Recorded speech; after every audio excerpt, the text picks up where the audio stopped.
Hello and welcome back. Today we're going to talk about something called VSEPR Theory. This stands for valence shell electron pair repulsion. Now that sounds really fancy, it sounds big, it sounds confusing, but really what we're talking about is what do molecules look like in real life? We've been drawing Lewis structures on paper, and of course paper is flat. Well, the problem is molecules really aren't flat. They're three-dimensional shapes.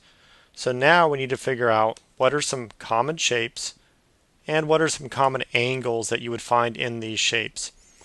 In most honors chemistry classes at the high school level, you'll probably have to identify maybe 4 or 5 shapes and angles at the most. So let's get started. On a test, you may see a name or you could see a formula. And it might ask you what is the geometry of this molecule. So the first thing you need to do is draw a Lewis structure. This is carbon dioxide. Carbon has 4 valence electrons and oxygen has 6, but there are 2 of them. So we have 16 valence electrons.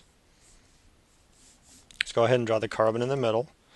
Then we'll draw our bonds out to the oxygen. Now, if you're unfamiliar with this, go watch the video on Lewis structures.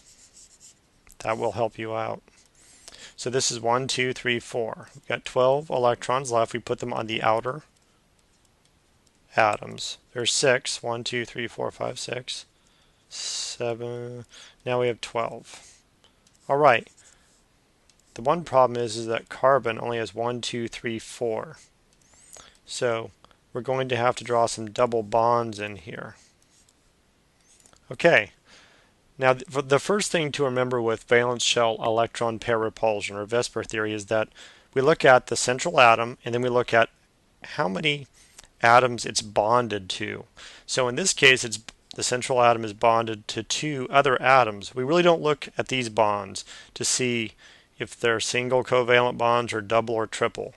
So this counts for VSEPR as 1. This is bonded to 1 atom here and 1 here. Now the key here is that there are no lone pairs. If we had extra electrons, we may have had to add them up here, but we did not. Keep that in mind. So whenever you have a central atom bonded to 2 other atoms, so there's 2 bonds, no lone pairs, the shape will be linear. Really what's happening is these negative electrons and these negative electrons are trying to be as far apart from each other as possible because they are the same charge. So they are pressing against each other and it makes this straight. Alright, so linear. This bond angle here is 180 degrees. You may need to know that on our test, and normally it's in the books. Alright, moving on. So we have one shape, linear. It's a straight line. Let's move to boron trifluoride. Boron has 3 valence electrons. The fluorine has 7, but there's 3 of them. So there's 24. Let's put the boron in the middle. We draw our bonds out to our fluorines.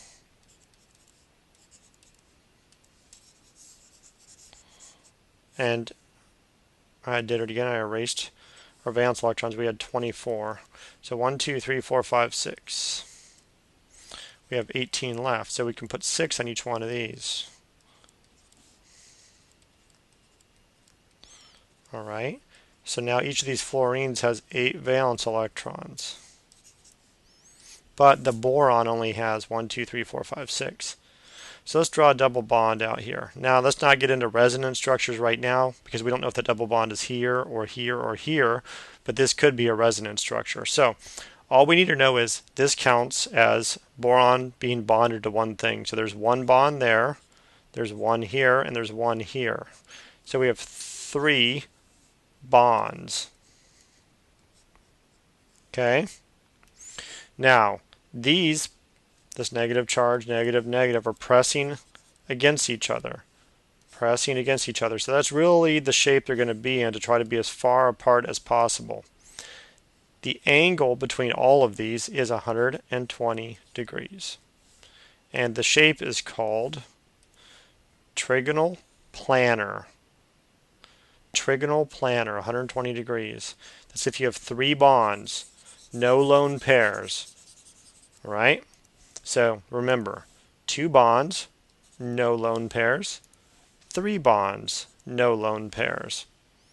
Let's get into something slightly more complicated. Well, here we see we have 2 bonds, but now we have a lone pair, so what happens there? Well, let's go look at it. We have sulfur dioxide. Sulfur has 6 valence electrons and oxygen has 6, but there's 2 of them. So there's 18 valence electrons here.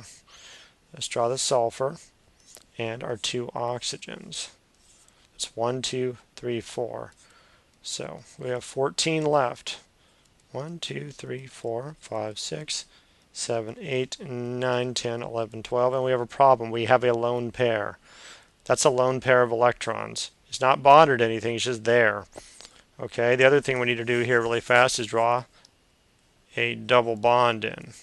Yet again, this could be a resonance structure. We don't know if it's there or there. Okay, so we have a central atom bonded to 2 other atoms. There's 1 bond, there's 1 bond. But we have this lone pair suddenly. See this little blue blob here? That's sort of like this idea that there's this huge cloud of negative energy there. That's a very unhappy place to be. That negative charge is pushing against these electrons and these electrons. So if you think about it, this is almost like a trigonal planar shape. If we go back up, it's kind of like this, but instead of having another atom here, we have a big negative cloud. So this bond angle, though, is slightly different than trigonal planar. And trigonal planar was 120. But here it's about 119 degrees. And the name is bent. All right? This is actually a flat shape, though. Now, I've also seen in textbooks where it'll say 120 degrees, but less. So it's just saying it's less than 120 degrees. So that's 120 degrees, and this is slightly less than 120 degrees. So it depends on your teacher and what you're doing based on what you're going to have to know for a test. All right, moving on to tetrahedral methane, which is CH4. Carbon is 4 valence. I don't know why I always put CH2 when I say CH4. Hydrogen has 1 times 4. So we have 8 valence electrons. This is very easy to draw. We have 1. And this one I think makes sense to most students because there's nowhere else to put these shapes. They're all equidistant apart, so it just looks nice. But here's what doesn't make sense to students. This is flat. It's 2-dimensional. This is what it really looks like in 3-dimensional space. It's almost like a little triangle down here with this atom up above. It's called tetrahedral because it's like a triangle with 4 sides. If we count all the sides, 1, 2, 3, 4. So it's really a pyramid shape with 4 sides. Sorry, I said triangle. Okay, so what are the bond angles here? As you can see in this little diagram from Wikipedia, it's 109.5. Also, I thought it was interesting to include this shape because really it looks more like this than this. This is called the ball and stick model that we see a lot, but in reality these are very close together. Those orbitals are sticking together, and so it actually looks more like this. But yet again, it's still a 4-sided pyramid shape, tetrahedral. Okay, let's go ahead and move on. Ammonia, NH3, not to be confused with ammonium, which is NH4+. That's easy to get confused. So nitrogen, let's go look up nitrogen. It has 5 valence electrons. As hydrogens all have 1, so it's 3, so we have 8 valence electrons. All right, let's draw our nitrogen. And let's go ahead and draw these hydrogens. 1, 2, 3, 4, 5, 6. So we got 2 electrons left. We're going to have to just stick them on this nitrogen here. So now we got a lone pair. This is different than tetrahedral. It's different than trigonal planar. If you look at this little diagram here, it's called trigonal pyramidal. Because rather than being flat, let's just say this lone pair was not there and we had these 3 atoms, so 3 bonds. It would actually be a trigonal planar shape. It would be flat, two-dimensional like this. This bond angle would be 120, but when you add a lone pair on there, it sort of squishes it into a pyramid shape. See, instead of being flat, these got squished down. That's pushing down on these, sort of pushing them down, making them into legs of a pyramid. So it's sort of like a cross between a trigonal shape and a tetrahedral shape. It's a pyramid on the base, but there's nothing up here to connect it to. Okay? And so when you have 3 bonds and a lone pair, the bond angle, now you're not going to have to really say 107.8. Really, maybe on a test, they'd want you to say 109.5, but a little bit less, because that's what tetrahedral is, but it's less than tetrahedral. Or maybe they do want to say 107. I've seen 107.5. So, yet again, this depends on your teacher and how exact they want you to learn this. Okay, we have one more to go here, which is water.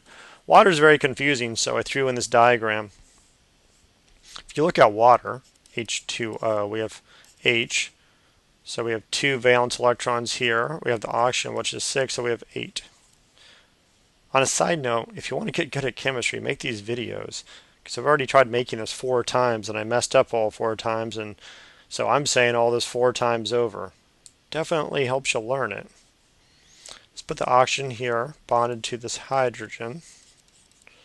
So we have 1, 2, 3, 4. We got, now these hydrogens, we can't put double bonds in here, so in class, you're probably thinking, why can't I just put them here, and then this will be a nice straight shape.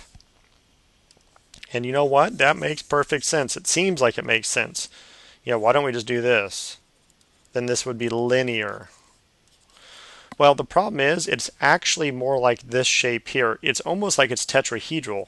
So these are huge clouds of negative charge. And if you look at this, it's just like tetrahedral, except that is actually not there. It's just a negative charge. So if you think of it that way, that is actually why our lone pairs have to go, when we draw it on paper, they're like right here. So we have this like lone pairs, like rabbit ears. But in reality, it's shaped like this. You know, it's shaped like a pyramid, then this is sticking up. So that's why this can be confusing to people. Now, what is this called? It's called bent, because really we're not seeing this. It's just a nice bent shape, just like this other bent shape, but instead of 1 lone pair, there's 2. Okay. So what's the bond angle on this? Well, I've seen around 105.5. And this would be bent with 2 lone pairs. Now, there actually are more shapes. In high school chemistry, these are probably the ones you need to know, and so maybe I'll make another video with the more advanced shapes like octahedral and trigonal, bipyramidal, and so on. But these are really the shapes you need to know. So let's go over those again real fast. Linear, it's straight. There's a central atom with 2 bonds, 180 degrees. Trigonal planar, central atom with 3 bonds. It's a 120 degree angle. Bent, it's like a trigonal planar, but there's a central atom with 2 bonds and 1 lone pair. So it's a little bit less than 120 degrees. It's about 119. Tetrahedral, central atom, it's bonded to 4 things. It's about 109.5 degree angles between these bonds. Ammonia, trigonal pyramidal. It's a central atom. There's 3 bonds and 1 lone pair. And it's about 107.5 or less than 109.5 at least bond angle. And then we have bent with 2 lone pairs like water. Now water's so common I would just memorize this because it's probably going to pop up a lot. And this bond angle here is about 105.5. 5.5 degrees. Okay, I really hope that helped you. I know this can be confusing. That's a good introduction, I think, to what we're talking about, and if I need to make another video, I will. So as usual, keep practicing and keep up the good work.